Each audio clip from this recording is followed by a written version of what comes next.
The rushing waters from the partially constructed hydropower dam in Attapeu Province have so far killed 27 and left 131 missing, besides stranding more than 3,000 people. In An Giang Province's Vinh Dong Commune, farmer Nguyen Van Dieu looked at his inundated 4,000 square meter field and said, "It seems like we have lost everything since the water level is continuing to rise rapidly." Dieu and his wife tried everything they could to keep out the waters, but in vain. He is just one of thousands of affected farmers in An Giang, in Dong Thap Province.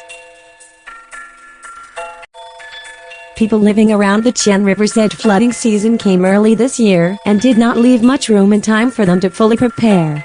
The Mekong Delta flood usually lasts between August and November and is part of the monsoon season that the locals are accustomed to. But not this time. Lathimoi, 42, said farmers did not have time to harvest their crops. "No one would buy our damaged cassava," she said. In Nguyen Province, farmers in Van Hung Commune are trying to cover up the paddy field and save more than 1,000 hectares of rice. Due to uncompleted flood defense, production rate has dropped by 30% as water was rising 5 to 7 centimeters daily, Vo Hung Kiat. A commune official said. Distributors pre-ordered at a great price before the flood hit, a local farmer, Nguyen Van Dieu, said. But since we had to harvest when the rice was yet fully grown, price has dropped VND 1,000 per kilogram. Locals also shared that they would not benefit much from the harvest due to the cost for flood defenses. For instance, using water pumps to save crops would add VND $1,042 per hectare.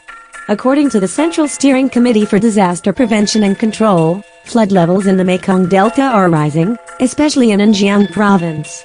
On July 29, the Center for Hydrometeorological Forecasting recorded the water level on the Tien River and Hao River at 2.87 meters and 2.38 meters respectively. But that numbers rose to 2.97 meters and 2.47 meters the next day. Director of the Southern Irrigation Department Tran River explained that the Laos dam collapse has pushed more water to dams in Cambodia.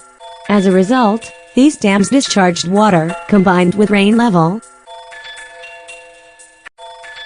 and caused water in the Mekong Delta to rise. Quang Bin, director of the Hydrometeorological Station of Dong Thap, said that the floodwaters in the Mekong Delta had risen rapidly, about 7 to 10 centimeters per day. Apart from the heavy rain combined with the Laos dam effect, water is rising due to high tides. It is forecast that in the next 2 weeks, flood could reach a peak point at 3.5 meters on Tien River and 3 meters on Hao River, the two tributaries of the Mekong in Vietnam. People need to harvest their crops early to reduce damage, Bin said. The video is sponsored by Cientronic.com.